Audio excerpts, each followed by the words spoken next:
Yes, this is the same thing as, yeah, the first game, blah, whatever. This is the second time we're doing this, and I'm gonna try and pretend it wasn't. Thanks, Telstra.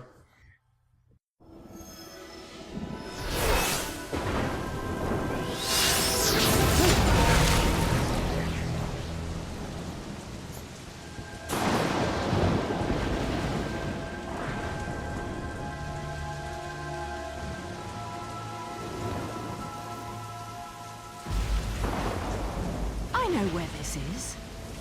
I know when this is. Asset reuse for the sake of being cute, not just blatantly annoying people.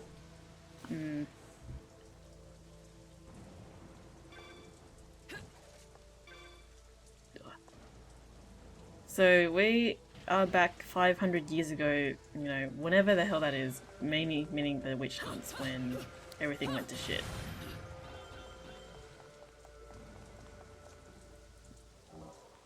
You gotta show off here the whip on the hands. Even though I never use the whip on the hands, it's much better on the feet. It's kind of got a meh taunt. That's all you've got. I mean, Okay. yeah, That's all you've got. yeah, it's just, yeah. Yay! They're just kind of like air, you know? You think about the taunts from the first game, it's like, with Durga, it was like, come on, and she spreads her legs, like, yeah, come get it, guys, and that's way more memorable than that shit. God. Ugh, I'm done with this, though. There needs a Done complaining. There needs a certain volume of sassy factor for Bayonetta. Yeah, I can't just be like, oh, I'm being all like, yeah. So yeah, our rune on the feet is great because of that move right there. When you're playing Tag Climax, it's really good because you can basically control the field and most of the time win against your partner. Does it scoop enemies or does it just pick you up? It picks you up and lighter enemies. That's actually decent, yeah. So that there was a heart, if you guys might remember, that heart was also there in the first game. So again, another nice little callback.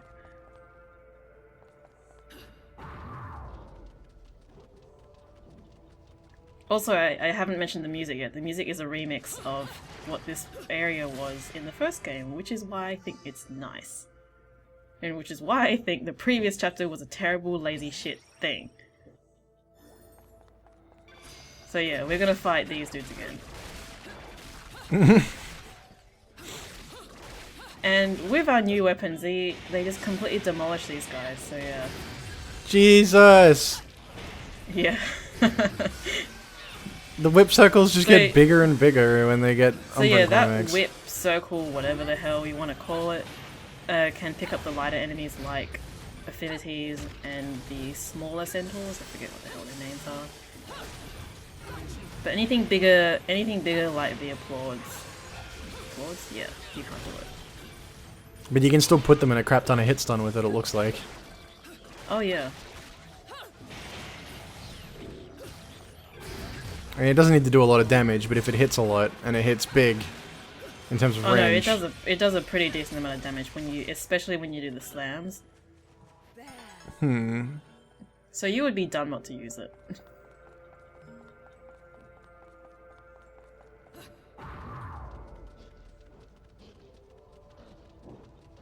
And as all the good weapons do, they look super flashy, and take up the whole screen.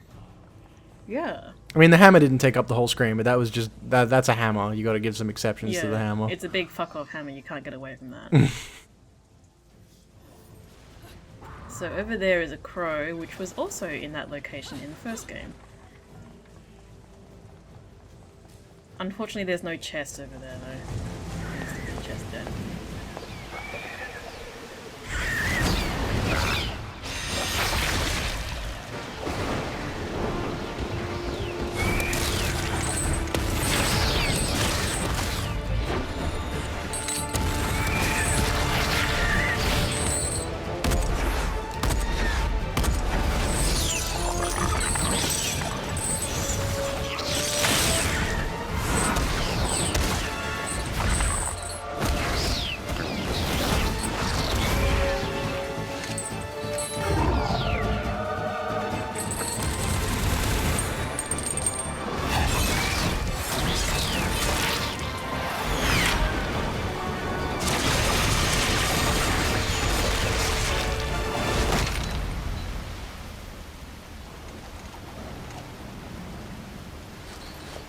be overrun soon.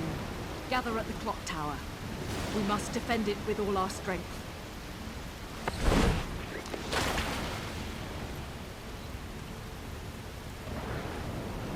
You're... You? That bit there, that is as much interaction as they ever get in this game.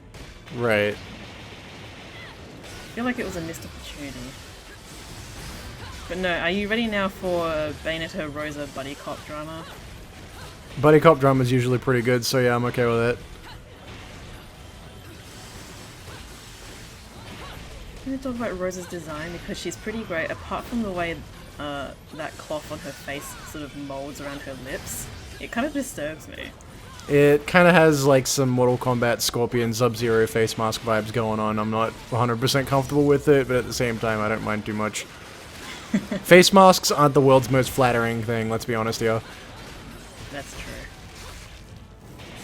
So those decorations, those little egg angels have returned, but they're a lot more aggressive than they were in the first game, so it's really weird because they can actually do damage to you. It's a surprise.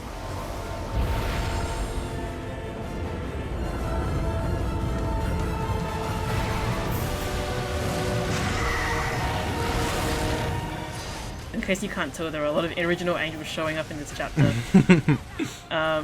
Their moves don't get changed that much. Like, these bite attacks are pretty samey. Yeah, also you can't throw this guy with the whip, unfortunately. I guess the whip has its limitations. That would be absurd. It would be slightly absurd, but it would be really awesome. Yeah.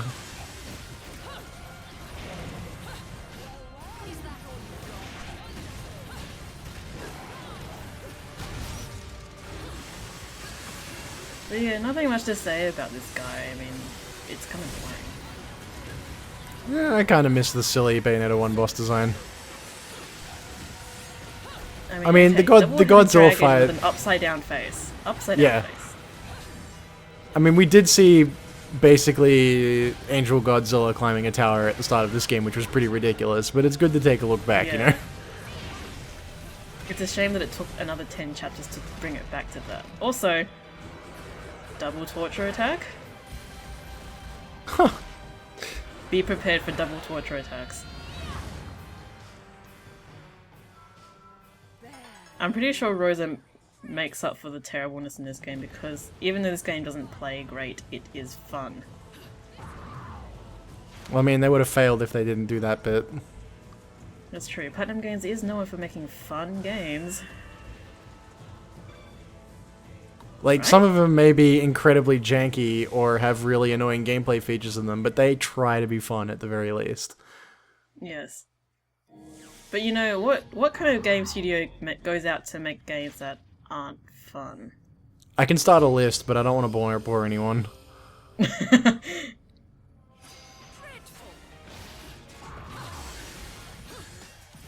God, fighting these guys is so much more annoying given that you can't actually launch them. It's just very flat. Anyway, you do need to taunt this guy because for some reason the weapons I was using just did not give enough Wicked Weave. Did not give enough combo points, so yeah. Right. Taunting doing the same thing it did in the first game. Although, I'm not sure if I ever covered it, taunting has been changed slightly in terms of how it gains back magic, but I'm sure that's boring stuff no one wants to hear from a Let's Play, so let's not talk about that. I know at some point on Twitter you had a good old-fashioned scream about the taunting system. I probably did, yeah. I've had a lot of those episodes on Twitter. I'm so sorry, Twitter. It just kind of doesn't make sense. Like a lot of this game. So, short taunts only taunt one enemy and gives you one orb of magic. I'm going to talk about it because whatever. And then a long taunt taunts one enemy for one orb of magic and then one extra orb for all other enemies it taunts because a long taunt can taunt more than one enemy this time. Which is good, but then it's also kind of confusing. Right. And once you taunt an enemy, you can't actually get magic from them. If you taunt them again. Oh, so you can't just, like, basically just use a single enemy as a resource and get all your magic out of them. Yeah, basically. I mean, that sounds reasonable on paper, I guess. It's just annoying because in this game it's really hard to tell what builds your magic meter, and it's really hard to build magic meter in the first place, so yeah, it's just very difficult to do. Right. These outfits are also ridiculous. And they're dead, never mind. I always wonder why there were so many incompetent witches in the Umbra. They're dying in threes. Now we hit new stuff. By the way, in terms of a long time ago I touched Loki and he reacted. That sounds awful in my head, but I'm not gonna go any further with that. You can't do that with Rosa. I think I show it off right here. Like, you can touch her on your touchscreen, on your gamepad, but she won't react. Stone cold. Unfun.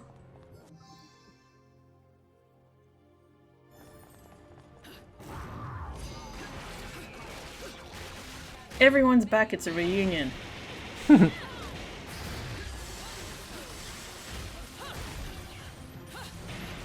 Oh, one thing I haven't mentioned about the whips, you can pick up enemies that are dizzied, and also any enemies that are stuck in the ground, like that one there. You can whip them up, so that no matter what what size they are, you can do it. Right. I mean, I'm saying that like it's interesting, but you know, this game has so very little in terms of tech like that. It's like, I gotta say something about it, but there's not that much of it. The fact that Bayonetta now has what is basically a command grab is still pretty funny to me. I'll deal with that.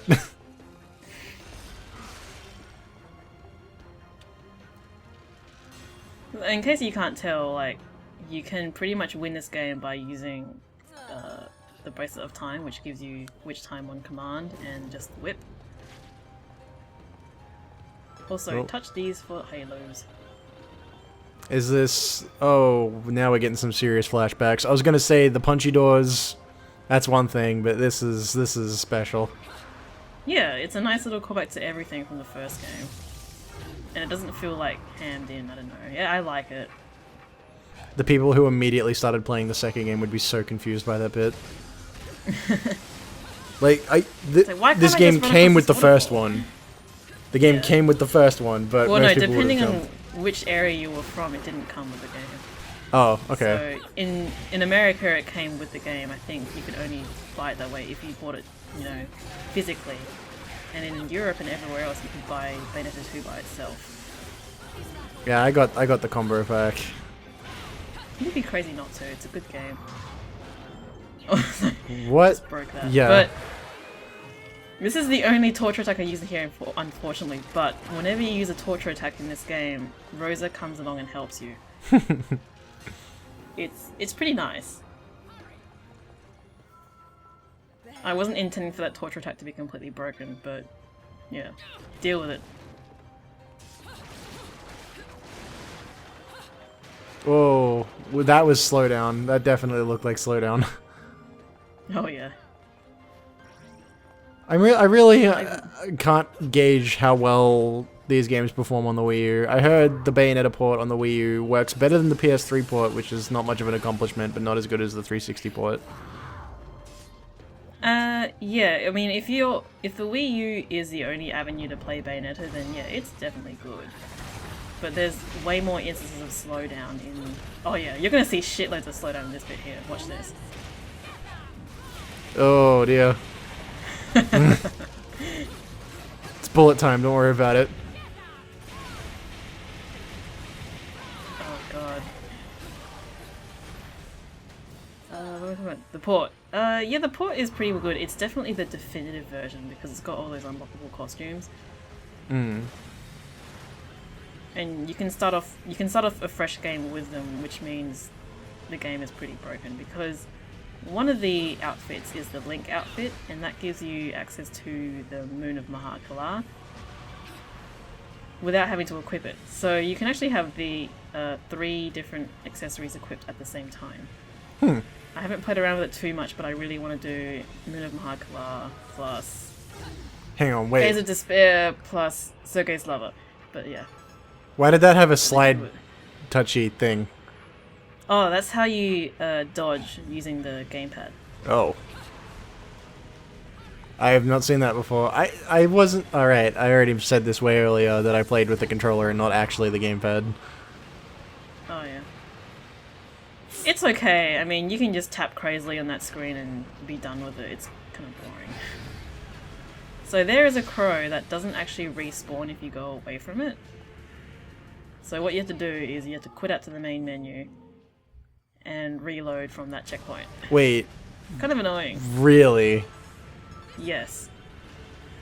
That is And you have to be somehow careful. worse than the ones in Bayonetta 1, okay. Yeah, that's probably the most annoying crow to get purely because of that.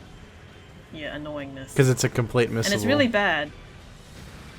And it's really bad because once you get past, once you walk past a certain point into that circular room, the game checkpoints. So if you don't know about that particular crow and that limitation, then you're boned and you have to do the chapter again. Right. Yeah, right in that room where Rosa is, if you walk past those stairs, like into that little area, checkpoints. You have to rerun the whole stage. So- Oh, God. Yeah, that's pretty awful, huh?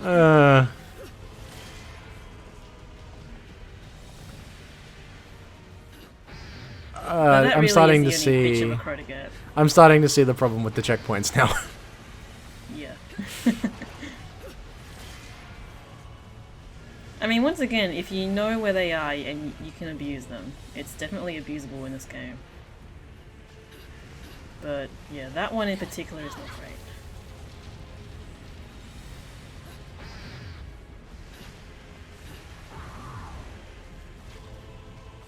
Just trying to think if we had a fire weapon, whether we would have been immune to that. Like it was in the first game. Right. Yeah.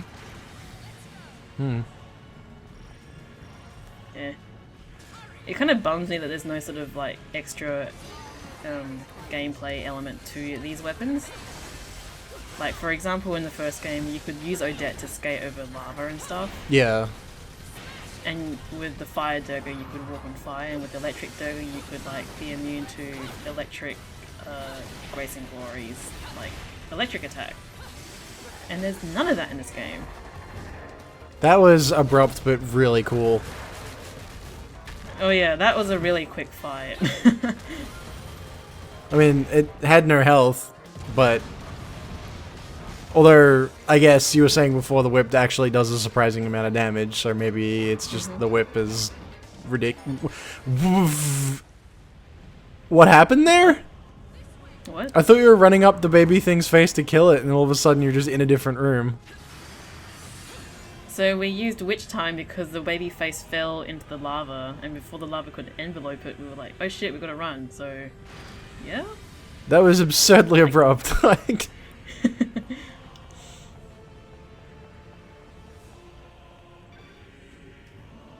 I don't know, it didn't seem all that weird to me.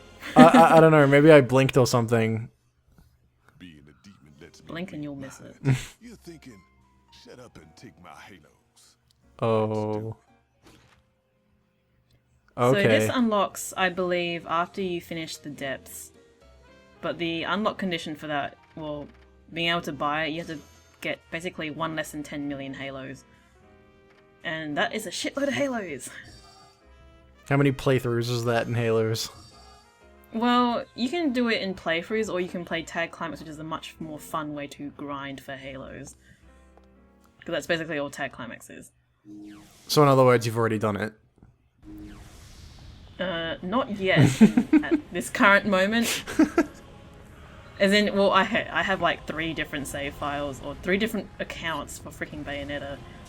And yeah, it's been done. Also, these guys are back. Are you... Oddly enough, these guys can still be launched by launched with degrees. And it's so weird because no one else has that ability. And I noticed you actually used the picking up the stage environment thingy. Well, I used it, but I was so used to the first game having a countdown for it that I don't actually use it. Huh.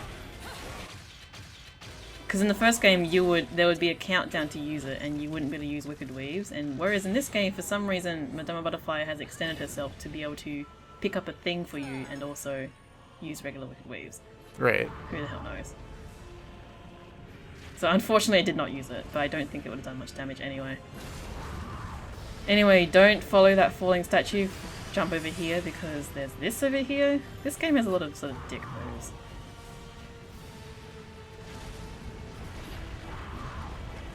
These are like really quick missables too. I mean, Yeah. no, I don't think the DMC games really had a lot of instances of like blink and you'll miss it extras, but there definitely were a whole bunch of complete missables. Then again, this game is a lot more fast-paced in that regard. Yeah, it's kind of one of the things I can't really deal with DMC. I obviously need to play it more as well. Everything's a lot more firmly planted. I'm just so used to Bayonetta's sort of gravity that's like playing with DMC. It's like, I am pretty hyped up for Special Edition DMC4. That's gonna be good. have you pre-ordered that? I've already bought DMC4 and I haven't played it yet, so I'm not gonna really buy another special edition. How many? I don't know how many hours I put into the PC version. I mostly played the PS3 version, which was not as good as the PC version. The PC version was really good. Oh yeah, that's definitely why I didn't buy that game on PS3. So, I'm not going to do the whole thing I did with the last LP where I got the Gaze of Despair and didn't use anything else, because enemies are completely ridiculous when they're taunted in this game, in a bad way. So if you taunt an enemy, or none of their attacks will actually be telegraphed at all. Like, they'll lose all their audio cues and they won't have any visual cues, so it's kind of bullshit. And I'm pretty sure this was a conscious decision by Platinum as well, so I'm really confused as to why the hell they did it. Also, this pole dance attack has been completely nerfed. It's a crime. But it looks like it takes up so much more room. That's the thing, the second half of that animation doesn't do any damage. It's confusing as fuck. Okay. Like, it still does the animation, but it doesn't touch anything, so it's like, why the hell am I still spinning around? Taking a leaf from Kylie's book.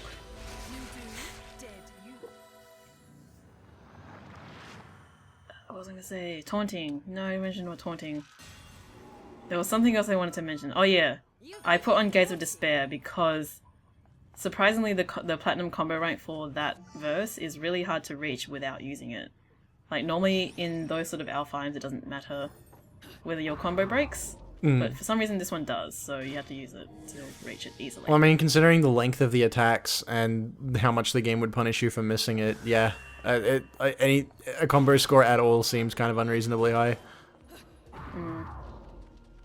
I mean, I thought I was doing pretty okay, but the combo breaks pretty quickly, surprisingly, so who the hell knows? Are you ready for Beloved on Drugs? I wasn't ready for Beloved when they first showed up, so... Oh, and I totally forgot to actually take off, like, Gaze of Despair here, so yeah, that kinda sucks. You might notice that Witch Time got off a taunted enemy is half the duration of a normal Witch Time. So it does definitely make the game harder, but sometimes kind of artificially with the whole missing visual and audio cues thing. I am very happy that you can throw this boss. Oh yeah. You can't throw Fortitudo, but you can throw this. This is probably the biggest regular enemy that you can throw.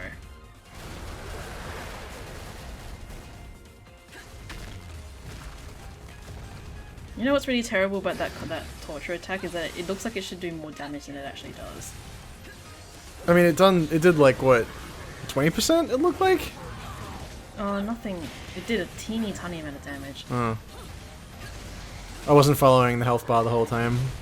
After the throw like that, I kind of stopped looking at the health bar.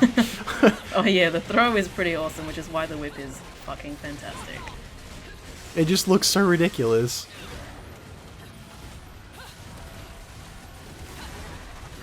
Bayonetta, stop having your thing to miss. It's really annoying.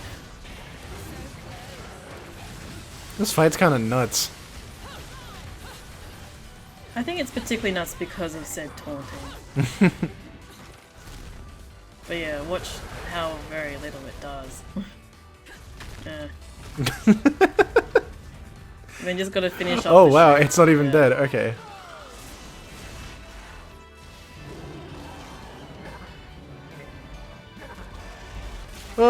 Oh, its face. I didn't notice the face. Pretty disgusting. Holy and they hell. brought back the monkey sound.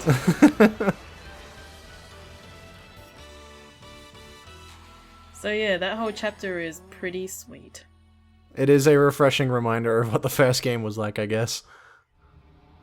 Yeah, I guess so. It's kind of depressing for the rest of the game in comparison. Didn't think I'd miss a good fight, did you? It's like the video's finished, but there's still like a whole, almost like half a minute left. And I realized that there's like a shitload of enemies that got introduced here, so we've got to get their cards. Time to sit through a full deck of cards. Yeah. Also, I'm kind of glad we actually did re-record to watch that cutscene, because that cutscene was sick. Oh yeah. It's like, god damn it, you just missed the best cutscene in the game practically. Not today. Not happening. Oh wait, no. There's still this. I missed a face that you can touch. Not that these things really matter, they give you such like a minuscule amount of halos, but I gotta include it. It's important. All of these faces, you'll be tested on them later. Write them in your script book.